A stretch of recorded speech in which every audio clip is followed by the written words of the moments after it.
नमस्ते, प्रणाम। मैं सुमन भारद्वाज, हमारे यूट्यूब चैनल में आप सबका स्वागत है। आज हम लोग बहुत ही प्यारा फगुआ होली गीत सुनाने जा रहे हैं। कैसा लगा कमेंट में ज़रूर बताइएगा। भोला फागुन में आवा हमारे नगरी, भोला फागुन में आवा हमारे नगरी, भोला फागुन में आवा हमारे नगरी, भोला फागुन में आवा हमारे नगरी। हमारे नगरी भोला गंगा बहतु है, हमारे नगरी भोला गंगा बहतु है, गंगा बहतु है, हो गंगा बहतु है।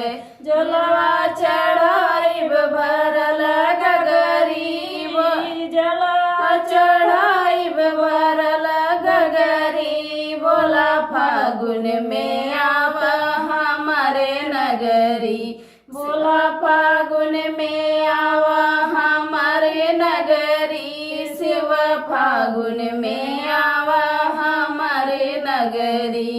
हमारे नगरी भोला कनैल कै फुलवा, हमारे नगरी भोला कनैल कै फुलवा, कनैल कै फुलवा, हो कनैल कै फुलवा, फुलवा चढ़ैबै भरल डलरी, फुलवा चढ़ैबै भरल डलरी, भोला फागुन में आवा हमारे नगरी, शिव फागुन में आवा हमारे नगरी, भोला फागुन में आवा हमारे नगरी। हमारे नगरी भोला भंगिया बहुत है, हमारे नगरी भोला भंगिया बहुत है, पिस के पियबै भरल गगरी, पिस के पियबै भरल गगरी, भोला फागुन में आवा हमारे नगरी, भोला फागुन में आवा हमारे नगरी, शिव फागुन में आवा हमारे नगरी। हमारे नगरी भोला बेलवा बहुत है, हमारे नगरी भोला बेलवा बहुत है, बेलवा बहुत है, हो बेलवा बहुत है।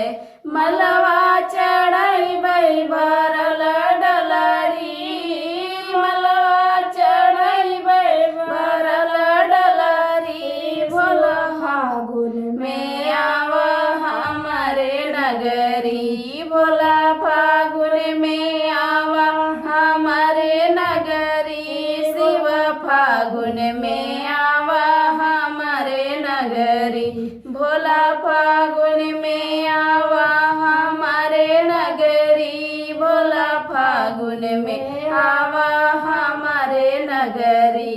हमारे नगरी भोला गैया बहुत है, हमारे नगरी भोला गैया बहुत है, गैया बहुत है, हो गैया बहुत है। दूधवा चढ़ाइब भरल गगरी, दूधवा चढ़ाइब भरल गगरी, भोला फागुन में आवा हमारे नगरी, शिव फागुन में आवा हमारे नगरी, भोला फागुन में आवा हमारे नगरी, भोला फागुन में आवा हमारे नगरी, भोला फागुन में